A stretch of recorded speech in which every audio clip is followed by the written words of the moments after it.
We often hear talk about political solutions to the situation in Palestine.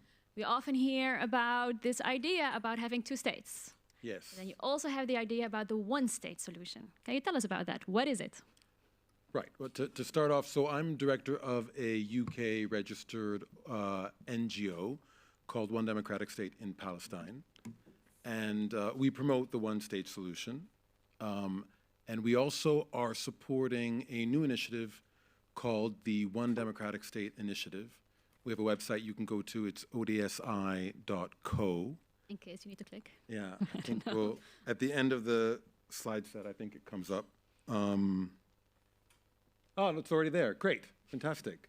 So there are all kinds of questions that one might ask about the one-state solution or one democratic state, which is the particular version of it which we promote. And I'll talk a little bit about that now. But if you go to the website, it's all there.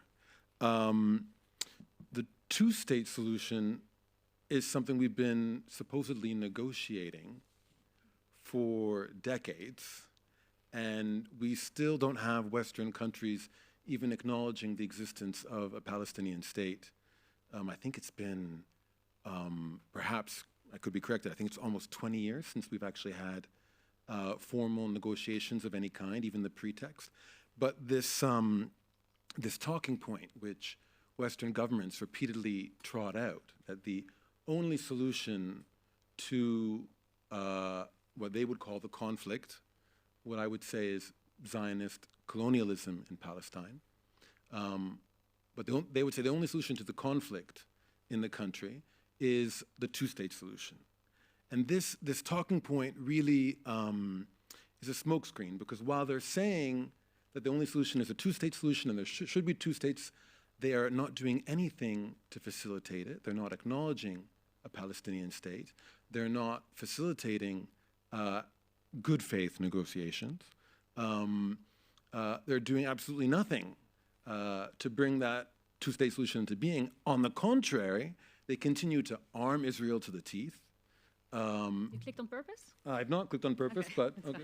Shrinking Palestine's always a good background. A good background. Let's see.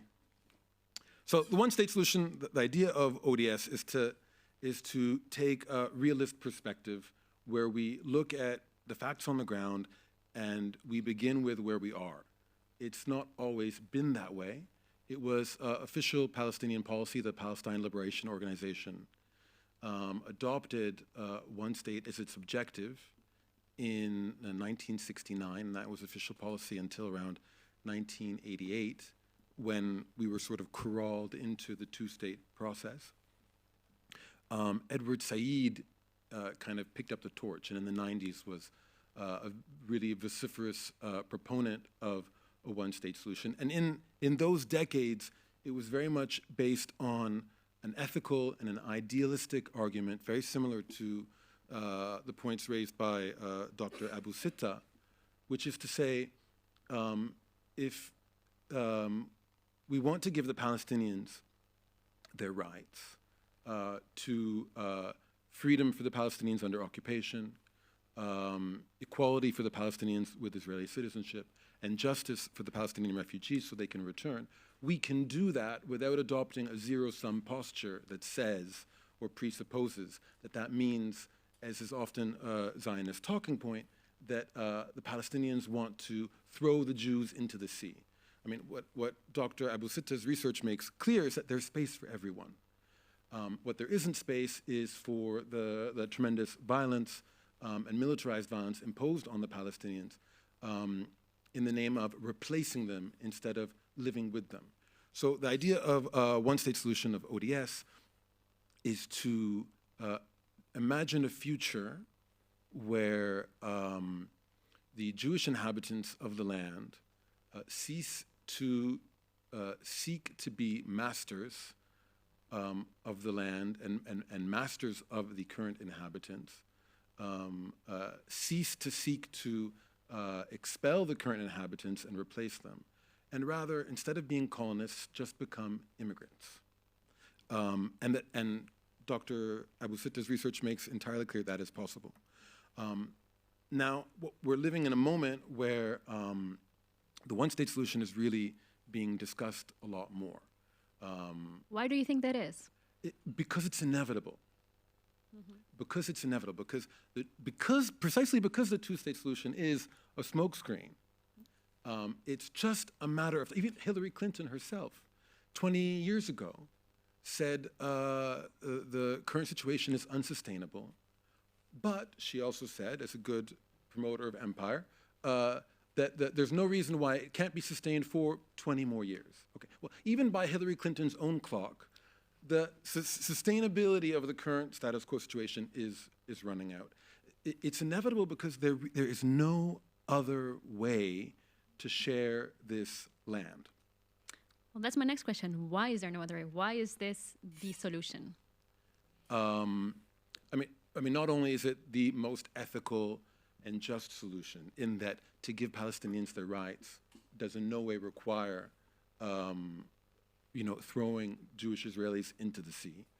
Not only is it more ethical, but it is the only solution because there's no other way. You have millions of Jewish Israelis who have now for 1, 2, 3 generations, 4 generations been living there and been born there. We don't have statistics on it, but you could say, if not a majority, then at least a very large plurality of them do not have second passports. It's not like Algeria, where the colonists can just pack up and go back to the metropole. If not the majority, an overwhelming plurality of them have nowhere else to go to. So you can't throw them into we have to come to some kind of accommodation and creating some sort of dividing line is not only unjust to the Palestinians, it's also completely impractical because there will be this constant push for ethnic purity on either side of the line. And you now have 800,000 Jewish settlers living in the West Bank. So if that's now supposedly, if in this fantasy of the two-state solution, the United States is going to stop sending money to Israel, so that way they can, provide budget to subsidize these settlements. In this fantasy that we're supposed to believe, that the empire is going to stop providing funds to subsidize the theft of West Bank land, and this is supposed to theoretically become a Palestinian state. Then, okay, so this is your Palestinian state, and on the other side of the green line is your Jewish state. So what? Then those 800,000 Jewish settlers have to be uprooted and thrown, if not into the sea, onto the other side of the green line. And I think it's 1.5 million Palestinians with Israeli citizenship, the same, will they be kicked out of their homes? I mean, it's absurd. Yeah. It's absurd, it's impractical at this point. What you have in the land from the river to the sea is one country with one sovereign, and these were the other slides I wanted to show you. I think they were a bit earlier. I don't have much more to say. Don't worry, I won't overspeak on time. But I think Umayya kind of showed some of these things before.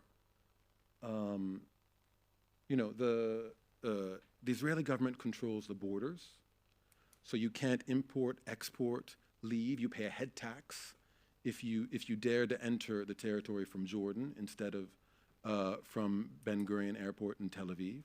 They control the airspace, which doesn't only mean bombing Gaza. That also means that Palestinians are still, in 2023, on 3G mobile networks. We're all moving into 5G, and Palestinians are still on 3G because their colonial overlords don't deem them, worthy of having contemporary technology.